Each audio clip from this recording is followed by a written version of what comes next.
अस्सलाम वालेकुम, welcome to काजू ट्यून्स, जहाँ हर वीडियो में होती है क्यूट मोमेंट्स की भरमार और मस्ती का ओवरलोड।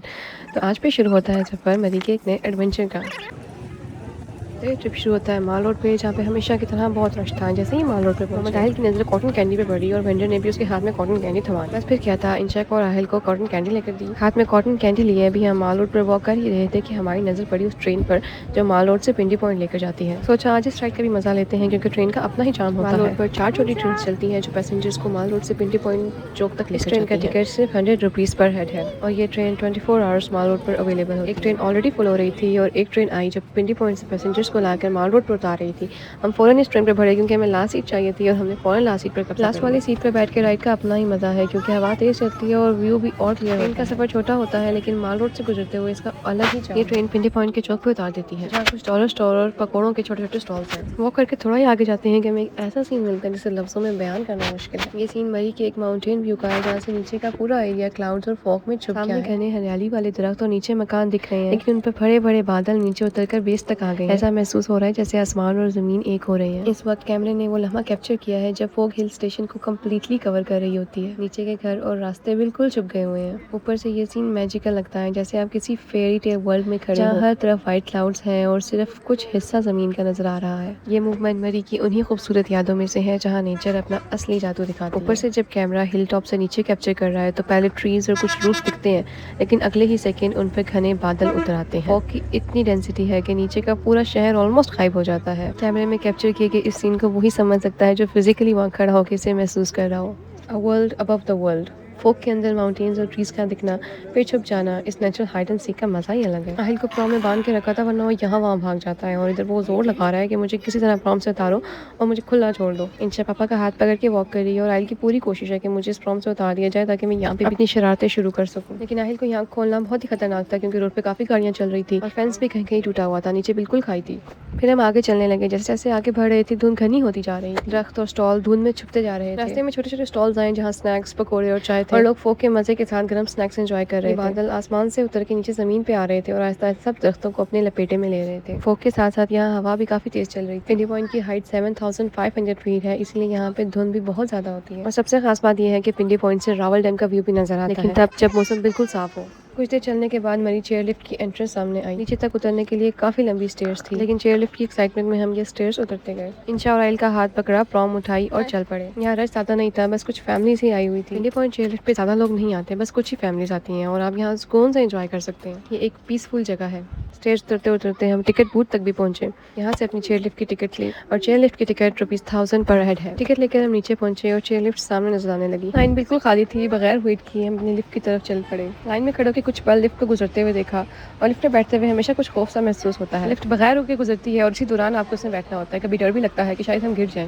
लाइन्स बिल्कुल ही खाली थी और आइल भागता हुआ जा रहा है, जैसे इसे लिफ्ट में बैठने की बहुत ज्यादा एक्साइटमेंट है। आपने पहले कभी चेयर लिफ्ट की राइड ली हो या ना ली हो, इस वीडियो को देखने के बाद आप डेफिनेटली एक ट्रिप प्लान करने लगे। लिफ्ट का सीन इतना खूबसूरत था कि ऐसा लग रहा था हम हेवन के गेट पे खड़े हैं।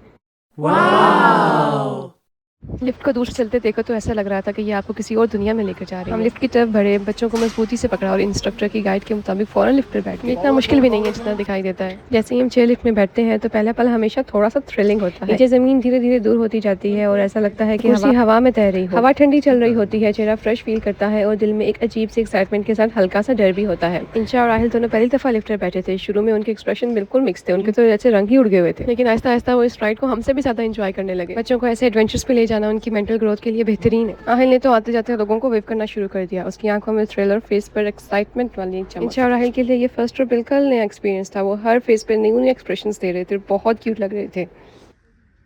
कभी सामने दरख्तों की तरफ इशारा करते और कभी नीचे देखते कि हम जमीन से कितना ऊपर हैं। Aahil, you like it? Lift आगे बढ़ती है तो नीचे घने जंगल नजर आते हैं। हरे भरे दरख्त की लंबी लंबी छांव आपको ये महसूस कराती है कि हम सच में नेचर के बिल्कुल अंदर हैं। ट्रीज बिल्कुल पास से निकलते जैसे लगता है कि हाथ बढ़ाओ तो हाथ छू लो। और कभी नीचे ऐसी गहराई होती है कि लगता है कि आप हवाओं में उड़ रहे हो। दूर दूर तक पहाड़ों की ऊंचाई और नीचे की गहराई दोनों एक ही फ्रेम में आ जाती है। इस सफर का सबसे खूबसूरत हिस्सा ये है कि ये लिफ्ट पहाड़ की बुलंदी से नीचे तक लेकर आती है। घने जंगलों से गुजरती है, बीच में नीचे की वैलीज, छोटे छोटे पाथ और कभी कभी छोटे घर भी दिखाई देते हैं। इस लिफ्ट की लंबाई 3 किलोमीटर की राइड में ये लिफ्ट आपको पहाड़ की चोटी से गहराई पे ले आती है। इस सीन में चेयर लिफ्ट का सबसे खूबसूरत और सिनेमैटिक मोमेंट कैप्चर हुआ है। नीचे घना जंगल है जिसमें हर तरफ हरियाली छाई हुई है और ऊपर लिफ्ट हवा में लटकी हुई है जैसे क्लाउड्स के बीच से गुजरती हो। ठंडी धुंध ने बैकग्राउंड को और मैजिकल बना दिया। ऐसा लगता है जैसे लिफ्ट आपको कहीं और ही दुनिया में लेके जा रही हो।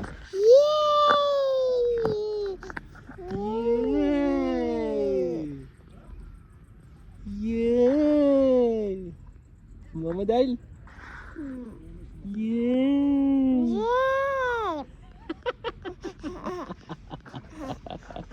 Oh wow!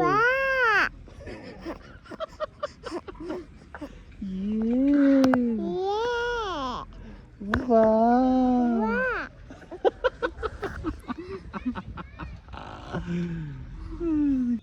दूसरे एंड पर उतर के एक ओपन स्पेस थी जहाँ कुछ खाने पीने के स्टॉल्स लगे थे और हल्का म्यूजिक चल रहा था। बैठने के लिए बेंचेस और ओपन सीटिंग थी।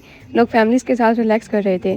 मौसम ठंडा, हवा तेज़ और फोक के साथ वो जगह बिल्कुल रिजॉर्ट जैसी फील दे रही थी। इंशा और राहिल ने वहाँ खूब खेला, नए फ्रेंड्स भी बनाए। ये एक ओपन और पीसफुल जगह है जहाँ आप फैमिली टाइम एंजॉय कर सकते हो। राहिल बहुत फ्रेंडली है, फ़ौरन ही न्यू फ्रेंड्स बना लेता है, लेकिन इंशा उतनी ही रिजर्व है, सिर्फ अपना भाई के साथ खेलना पसंद करती है। हमने भी कुछ देर रिलैक्स किया, स्नैक्स लिए और फिर डिसाइड किया कि मगरिब से पहले हमें वापस पहुंच जाना चाहिए। इंशा और राहिल तो यहाँ इतने खुश थे, वापस जाने का नाम ही नहीं ले रहे थे। बच्चों को ओपन स्पेस में खेलना बहुत अच्छा लगता है। चेयरलिफ्ट के इस एंड पे पहले बच्चों के लिए बहुत सारे झूले थे, लेकिन अब कुछ भी नहीं है, सिर्फ एक ओपन स्पेस है जहाँ बैठ के मौसम का मजा लिया जा सकता है। अभी हम वहाँ इंजॉय कर ही रहे थे कि हल्की हल्की बारिश शुरू हुई। बारिश ने इस जगह की खूबसूरती को और भी बढ़ा दिया। ठंडी हवा और हल्की हल्की बारिश ने हमारे इस एडवेंचर को चार चांद लगा दिए। वहाँ पर मौजूद लोग शेल्टर्स के नीचे चले गए और मौसम का खुल के मजा लेने लगे। शायद ये लोग ऐसे इलाकों से आए हुए हैं जहाँ इन दिनों बहुत गर्मी है। यहाँ पर तो हमें वक्त का एहसास ही नहीं हुआ। जब घड़ी देखी तो पता चला कि मगरिब का टाइम करीब है। फौरन उठे और लिफ्ट की तरफ चल दिए। वापसी पे भी लाइंस बिल्कुल खाली थी, तो हमें ज़्यादा देर इंतजार नहीं करना पड़ा, बारी फौरन आ गई। लिफ्ट पर बैठते वक्त बहुत एहतियात करनी पड़ती है। लिफ्ट पर बैठना और उतरना दोनों ही देखने में बहुत मुश्किल काम लगते हैं और बच्चों के साथ तो और भी मुश्किल लगता है, लेकिन वहाँ मौजूद गाइड आपकी बहुत हेल्प करते हैं। तो ये आ गई हमारी लिफ्ट, बच्चों को मजबूती से थामा और लिफ्ट पर बैठ गए। वापसी पर फोग इतनी ज़्यादा थी कि लिफ्ट तो बस क्लाउड के अंदर ही घुस गई। इस दफ़ा तो कुछ भी दिखाई नहीं दे रहा था, ऐसा ऐसा सब कुछ वाइट होता जा रहा था। ये सफ़र और भी थ्रिलिंग बन गया था। रिटर्न राइड का सीन बहुत ज़्यादा थ्रिलिंग और मैजिकल था, क्योंकि फोग ने सारी वैली को अपनी गोद में ले लिया था। जब चेयर लिफ्ट वापस ऊपर जा रही थी तो ऐसा लग रहा था जैसे ये लिफ्ट धुंध के समुंदर में तैर रही हो। अचानक ही सब कुछ धुंध में गायब होता जा रहा था। ये सीन और भी एडवेंचरस बन गया, क्योंकि फोग के साथ साथ हल्की हल्की बारिश भी हो रही थी। कॉम्बिनेशन इतना खूबसूरत था कि लग रहा था जैसे हम किसी फेरी टेल का हिस्सा है। सामने से आने वाली चेयर लिफ्ट बिल्कुल धुंध के बीच में छुपी हुई थी और आहिस्ता आहिस्ता सामने आकर निकलती तो लगता जैसे किसी फिल्म का स्लो मोशन सीन। ठंडी हवा और बारिश ने पूरे सफर को एक अनफॉरगेटेबल एक्सपीरियंस बना दिया। ये वो मूवमेंट था जो मरी की सबसे खूबसूरत यादों में से एक बन गया। राइड खत्म होने लगी थी और चेयर लिफ्ट से उतरने का बिल्कुल दिल नहीं कर रहा था। इस सीन को देखकर दिल चाह रहा था कि बस ये सफर ऐसे ही चलता रहे और वक्त यहीं रुक जाए। गर्मियों के मौसम में मरी सच में एक जन्नत है। जब प्लेन्स में टेम्परेचर 40 डिग्री तक चला जाता है मरी, उस वक्त भी पुरसुकून रहता है। मरी के समर वेदर की सबसे खास बात ये है कि यहाँ पे बादलों का आना जाना लगा रहता है। ये बादल ऐसी फीलिंग्स देते हैं जैसे आप लिटरली क्लाउड्स के अंदर चल रहे हैं। कभी कभी तो इतनी थिक फॉग आ जाती है कि सामने का व्यू सिर्फ कुछ फीट तक ही लिमिटेड रह जाता है। गर्मियों में मरी का वेदर अनप्रिडिक्टेबल होता है। कभी अचानक से तेज बारिश शुरू हो जाती है जो ठंडी हवाओं के साथ एक रोमांटिक एटमॉस्फेयर क्रिएट करती है, और फिर थोड़ी देर बाद फिर से क्लियर स्काई। यही वेदर का मैजिक है जो मरी को हर समर वेकेशंस का फेवरेट डेस्टिनेशन बनाता है। अगर आपका मरी का प्लान बने तो पिंडी पॉइंट 6 लिफ्ट की राइड ज़रूर लें।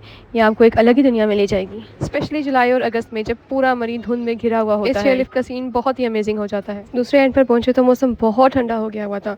बारिश तेज़ हो रही थी और पूरा एरिया फोग में कवर हो गया था। चेयरलिफ्ट की वो लंबी सीढ़ियाँ फिर से चढ़ी और चढ़ते हुए ऐसा लग रहा था ऊपर पहुंचेंगे तो बस हम बादलों के अंदर होंगे। पिंडी पॉइंट का ये एरिया मरी की बिल्कुल टॉप पर है। यहाँ का टेम्परेचर मरी के बाकी हिस्सों से थोड़ा कम होता है। यहाँ ठंड ज़्यादा होती है। इस वक्त जब यहाँ पे तेज़ बारिश हो रही है और ठंड है, मरी माल रोड बिल्कुल खुश्क था।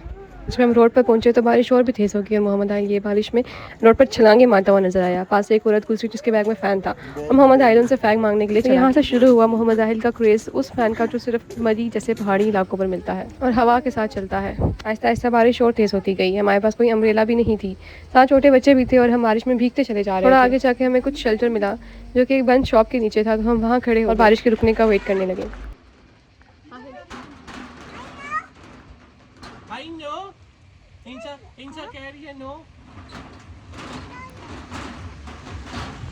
बारिश कभी रुक जाती, कभी बहुत तेज़ हो जाती है। जैसे ही रुक जाती है हम फ़ौरन से वहाँ से चल पड़ते और नेक्स्ट शेल्टर के आगे रुक जाते हैं। पिंडी पॉइंट चौक पर पहुँचे तो वहाँ गरम गरम पकौड़े तैयार हो रहे थे। हमें भी भूख लग गई। बच्चों के लिए कुछ फ्राइज़ लिए, पकौड़े लिए और कुछ देर वहाँ बारिश का मज़ा लिया। फिर उसी ट्रेन के स्टॉप पर पहुँचे, कुछ देर ट्रेन के आने का वेट किया। जैसे ही आई फ़ौरन से लास्ट सीट पर वापसी का सफ़र शुरू हुआ। लो, चेयरलिफ्ट का एडवेंचर यहीं खत्म हुआ। नेक्स्ट एडवेंचर के लिए तैयार हो। सफर खत्म हुआ लेकिन चेयरलिफ्ट का थ्रिल, फोक का मैजिक और बच्चों की खुशी हमेशा के लिए यादगार बन गई।